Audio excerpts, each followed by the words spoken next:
Ang napakaastig na Tagalog recap natin ngayong araw ay ang pelikulang Nobody 2. I'm here with my family, making memories.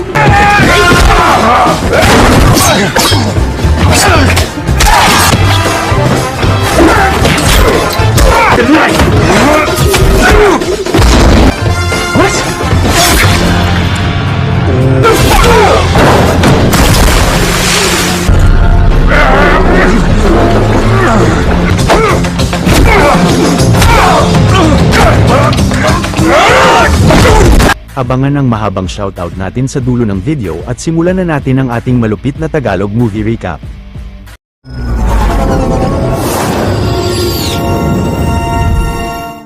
Ang lalaking si Hutch Mansell ay bumalik na sa pagiging isang assassin for hire at magaling na tinutugis at tinatapos ng lalaki araw-araw ang lahat ng mga target niya sa misyon.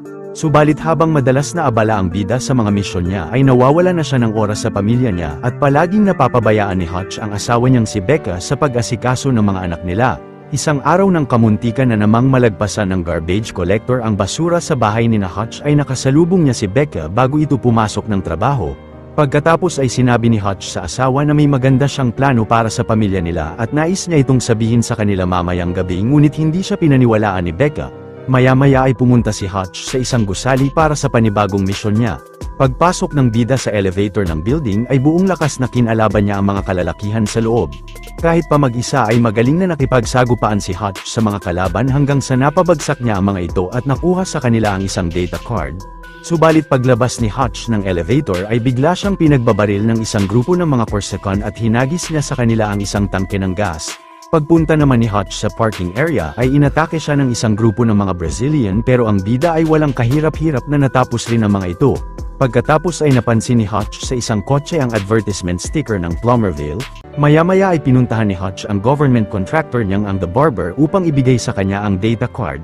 Sa pag-uusap nila ay tinutulungan pala si Hutch ng barber na mabayaran ang napakaraming pera ng mga Russian na nasunog niya noon sa pamamagitan ng pagtanggap ng bida sa mga misyon sa kanya. Nasabi ng barber na dahil may 300 million pang kailangang mabayaran si Hutch ay binigyan siya nito ng panibagong misyon. Pero ang bida ay ni-request sa contractor niya na magpahinga muna at mabigat ang kalooban na sumang-ayon ng barber sa kanya. Kinaumagahan ay napansin ni Hutch na may black eye ang anak niyang si Brady mula sa football game nila sa school. Pagkatapos ay sinabi ni Hutch sa pamilya niya na plano niyang magbakasyon sila sa Plumerville kung saan siya noon dinala ng ama niya. Naging sobrang saya raw noon ni Hutch sa lugar na yon at posibleng maging masaya rin sila roon. Kahit naman nag-aalinlangan ay pumayag na rin sina Becca kay Hutch pero naisipan niyang isama ang ama niyang si David at mula sa